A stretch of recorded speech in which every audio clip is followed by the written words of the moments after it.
Okay student, हम आगे पढ़ रहे हैं कि मैंने आपको जैसे बताया है कि आपको मेन वर्ब जो है वो कहाँ से मिल जाएगा, इंटरनेट से मिल जाएगा। आप इंटरनेट पे देखोगे तो आपको लिस्ट मिल जाएगी, वहाँ से आप लिस्ट प्रिंट आउट निकालो और उसे याद करो। मेन वर्ब जो होते हैं वो 4 फॉर्म हैं उसके। पहला फॉर्म है प्रेजेंट फॉर्म, दूसरा फॉर्म है पास्ट फॉर्म, तीसरा फॉर्म है पास्ट पार्टिसिपल और लास्ट फॉर्म है प्रेजेंट पार्टिसिपल। तो आप ये याद कर लो क्योंकि ये सेंटेंस बनाने के लिए इम्पॉर्टेंट है। अगर आपको एक्शन पता है, वर्ड पता है, तो आप सेंटेंस फ्रेम कर सकते हैं। तो अब हम आगे देखेंगे कि ये प्रेजेंट टेंस जो है, सिंपल प्रेजेंट टेंस है, कब इस्तेमाल करते हैं।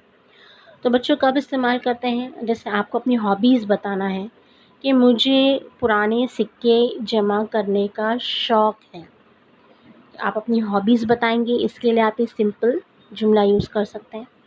दूसरा, अपनी नापसंद और पसंद बताने के लिए, लाइक्स एंड डिसलाइक्स बताने के लिए, कि मुझे चाय पसंद है, मुझे कॉफ़ी नहीं पसंद है।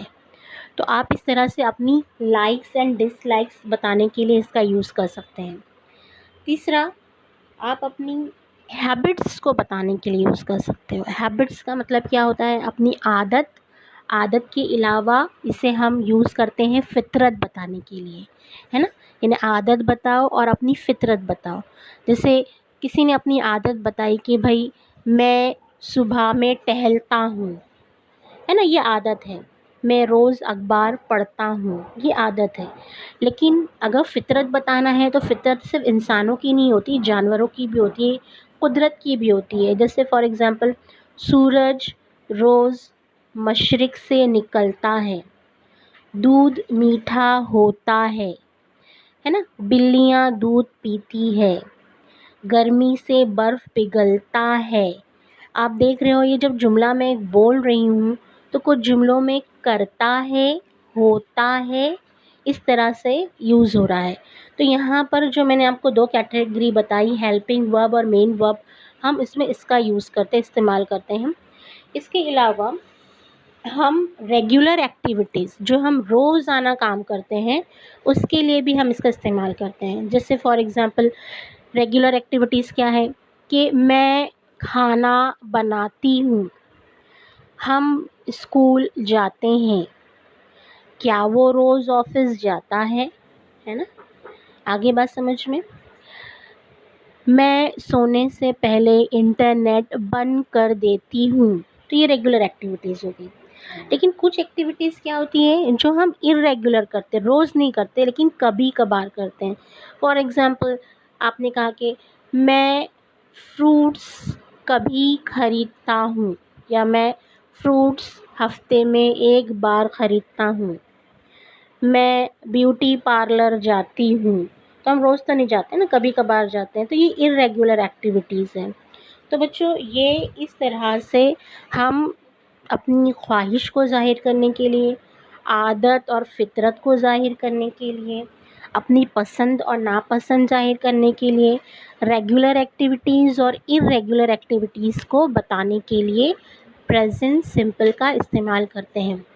इसके अलावा हम किसी से अपने ताल्लुक़ को ज़ाहिर करने के लिए भी इस्तेमाल करते हैं। जैसे शी इज़ माय मदर, ये मेरी अम्मी है, ये मेरा घर है, ये मेरा भाई है ना। इसके अलावा हम अपने अधिकार, अपने हक़, अपने जो हमारे पास है उसको ज़ाहिर करने के लिए बताते हैं। जैसे ये मेरे पास कार है, मेरे पास बहुत सारे सिक्के हैं, है ना, मेरे पास बहुत खूबसूरत गुड़िया है। इसके अलावा जब हम किसी की खूबी को बयान करते हैं कि भाई गुलाब खूबसूरत होता है, या गुलाब खूबसूरत है, ये ऊंची बिल्डिंग है, तो इस तरह जब हम बात करते हैं तो हम किसका इस्तेमाल करते हैं, सिंपल प्रेजेंट टेंस का इस्तेमाल करते हैं। या कुछ उसूलों को बताने के लिए, जैसे 2 और 2 4 होते हैं, ये पक्के उसूल है, जिसे यूनिवर्सल ट्रुथ भी कहते हैं। ये उसूल है, 2 और 2 4 होते हैं। तो इस तरह के उसूलों को भी बताने के लिए हम सिंपल प्रेजेंट टेंस का इस्तेमाल करते हैं। तो बच्चों, ये मैंने आपको बताया कि किस तरह से हम कब सिंपल प्रेजेंट टेंस का इस्तेमाल करते हैं। तो आपको ये बात अच्छे से समझ में आ गई होगी। अब मैं एक एक आपको एग्ज़ाम्पल देती हूँ। तो जैसे फॉर एग्ज़ाम्पल मुझे किसी की आदत बताना है, तो I walk in the morning. फितरत बताना है तो the sun rises in the east, है ना। Milk is sweet, cats drink milk. Okay. अब अपने आप को मुझे बताना है तो I am a girl, I am a student. अगर मुझे अपना अधिकार बताना है, जैसे मेरे पास कुछ है, तो I have a car, she has a cow, है ना। इस तरीके से अगर मुझे किसी का ताल्लुक बताना है तो he is my father, it is my home. Okay. The rose is beautiful, ये मैंने किसी की खूबी को बयान किया। आगे बात समझ में। अगर मुझे आदत और बतानी है तो I read newspaper daily, I work in kitchen, I cook in kitchen, है ना। इस तरह से हम बात करते हैं। ख्वाहिश बताना है तो he likes to watch movies. समझ में आ गई बात। तो इस तरह से हम इसका यूज़ करेंगे।